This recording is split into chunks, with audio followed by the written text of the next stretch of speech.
Bună ziua! Astăzi vom prepara melci. După colectare, melcii se păstrează în saci de plasă câteva zile, poate chiar o săptămână sau două, în funcție de locul de colectare. Acest timp este necesar pentru curățarea intestinelor melcilor. Din când în când ei ar trebui udați pentru a fi treziți și a se purja. Melcii se spală apoi în mai multe ape, în așa fel încât toată mizeria să fie eliminată. Acest lucru ajută și la trezirea melcilor pentru etapa următoare de preparare.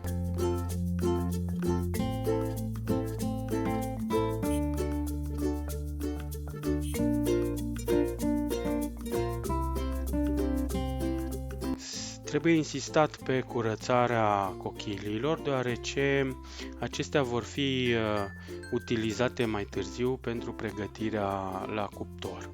De aceea, eu folosesc o periuță de dinți cu care elimin toate impuritățile care rămân în părțile ascunse ale cochiliei. Cu cât spălăm mai mult melcii, cu atât aceștia se trezesc, ceea ce va ajuta mai târziu în procesul de fierbere.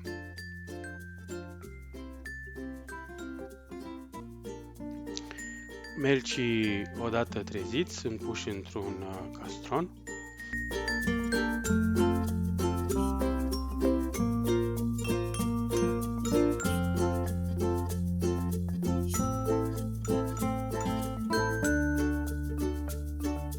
Se pune apă la fiert. Nu se pune sare, nu se pune nimic. Această apă va servi numai pentru opărirea melcilor. Melcii sunt treziți, ei deja au pornit pe vasele în care au fost ținuți și urmează etapa de opărire. Melcii nu vor fi fierți acum, ei vor fi numai opăriți. Această etapă servește pentru opărirea melcilor.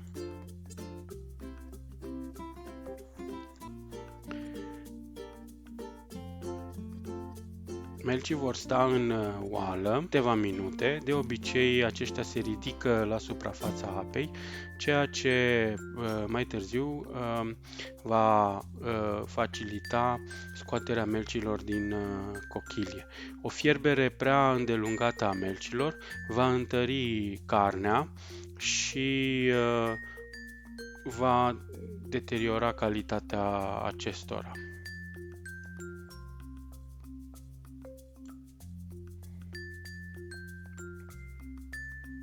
Melcii sunt scoși pe rând într-un vas.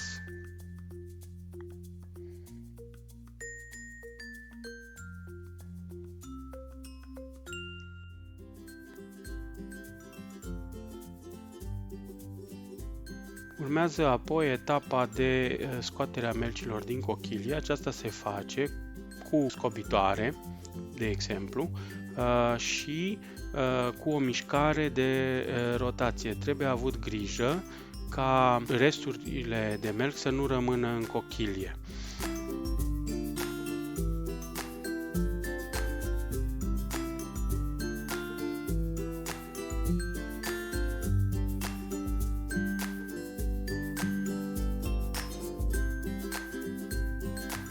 Este vorba de partea spiralată, care este hepatopancreasul. Trebuie avut grijă pentru că dacă o bucată de melc rămâne înăuntru cochiliei, cochilia nu mai poate fi folosită mai târziu. Melcii vor fi reintroduși apoi în cochilie.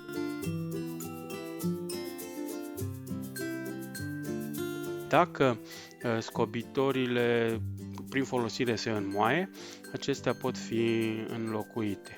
Se pot folosi și alte instrumente, dar scobitorile sunt mai la îndemână.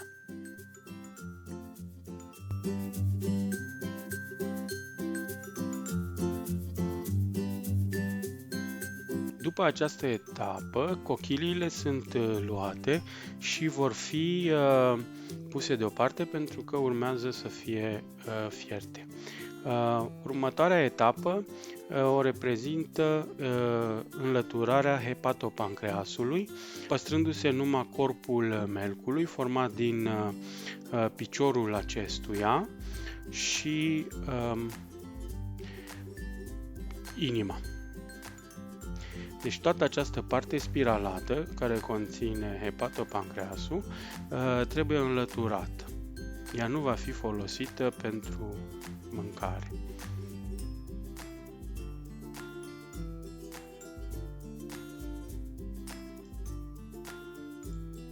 Această parte spiralată. De asemenea, se scot și intestinele pe cât posibil, mai ales dacă purjarea nu a fost făcută definitiv. Melcii, odată separați de hepatopancreas, sunt păstrați, iar intestinele vor fi aruncate. Pentru curățarea melcilor se preconizează folosirea oțetului sau sării în anumite rețete. În schimb, ceea ce am observat de-a lungul experienței mele este că mălaiul este cel mai potrivit pentru înlăturarea mucusului care rămâne pe corpul melcilor. Acest mucus dă un gust pământiu și dezagreabil melcilor, de aceea el trebuie înlăturat. Chiar și după fierbere, dacă mucusul nu este înlăturat, gustul rămâne, putând afecta calitatea preparatului final. Mălaiul, în schimb, se îmbibă cu acest mucus și este posibil astfel, prin înlăturarea mălaiului, să fie înlăturat și mucusul.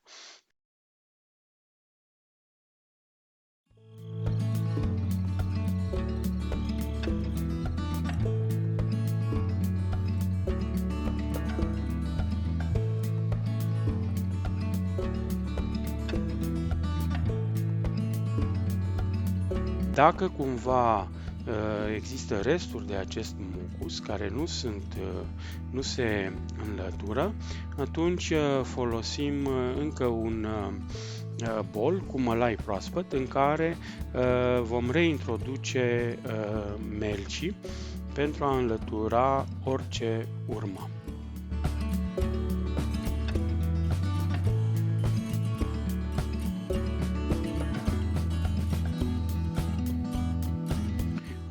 Ia mult mai puțin timp decât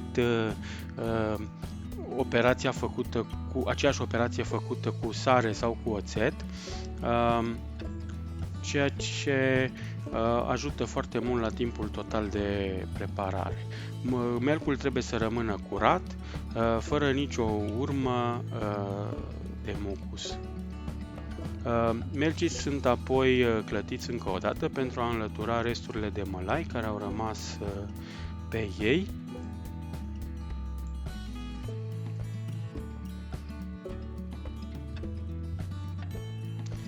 Iar cochiliile, la rândul lor, sunt spălate și ele sub un jet de apă, pentru că și ele conțin urme de mucus de melci.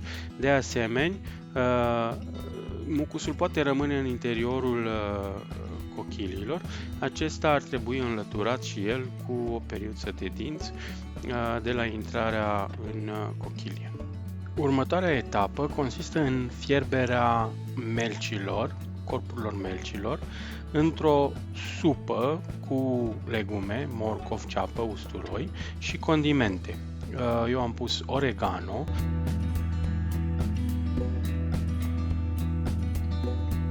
air de Provence. Acest condiment conține mai multe plante, ceea ce îl aseamănă cu bouquet garni. Paprika, sare și piper și vin alb, sec sau demisec.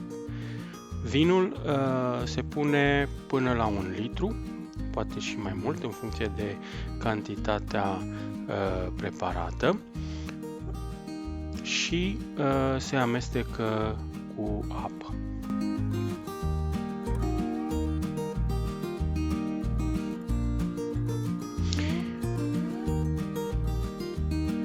Totul se formează într-o supă care se pune pe foc și se fierbe. În același timp și cochiliile se fierb pentru dezinfectare. Sunt mai multe sfaturi care se găsesc pe internet. De obicei, fierberea se spune să se facă la foc mic timp de câteva ore, poate chiar peste noapte. Dar același rezultat se obține și dacă fierberea se face la foc mare, timp de o oră și jumătate. Carnea va fi la fel de fragedă.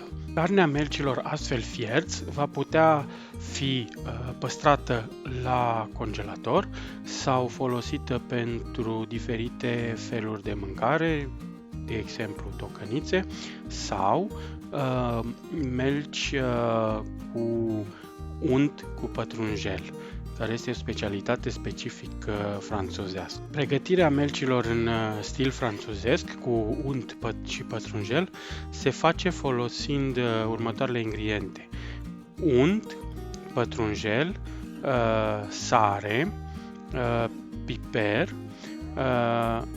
o ceapă mică și usturoi. Ingredientele se taie în bucăți mari și apoi sunt introduse în mixer.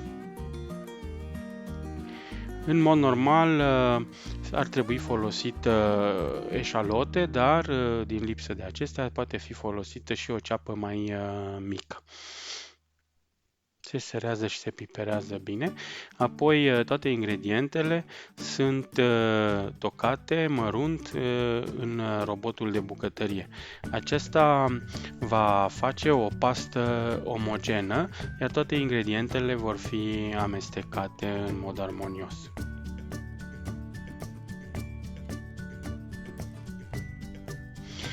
Melcii se scot din supa în care au fost fierți. Aceasta poate fi consumată ca atare, dacă se vrea, sau poate fi aruncată. Melcii apoi sunt introduși în cochiliile care au fost sterilizate. Se introduce un vârf de deget de unt, apoi se introduce carnea melcului în cochilie, iar aceasta este acoperită la rândul ei cu încă un vârf de deget de unt. Melcul trebuie să fie bine acoperit de unt, pentru că acest lucru va îmbunătăți procesul de gătire. Dacă corpul melcului nu este complet acoperit, atunci acesta se va usca în timpul coacerii, pentru că untul ajută la frăgezirea cărnii de melc.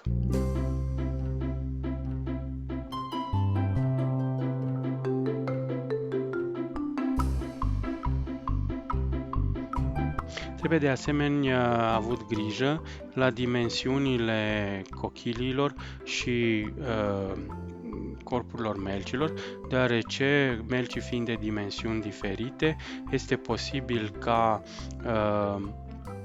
anumite corpuri mai mari de melci să nu intre în toate cochiliile.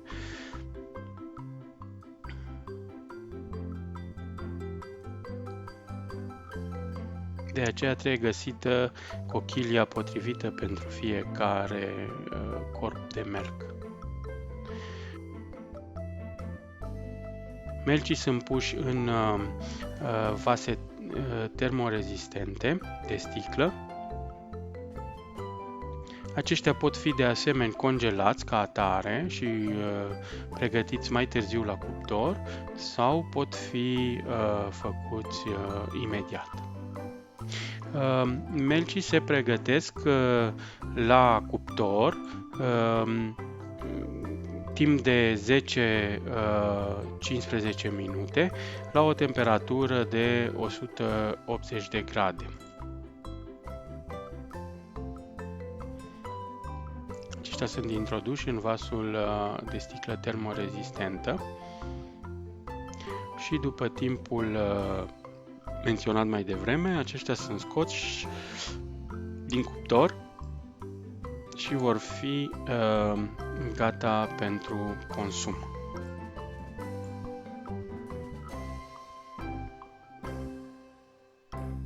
Poftă bună!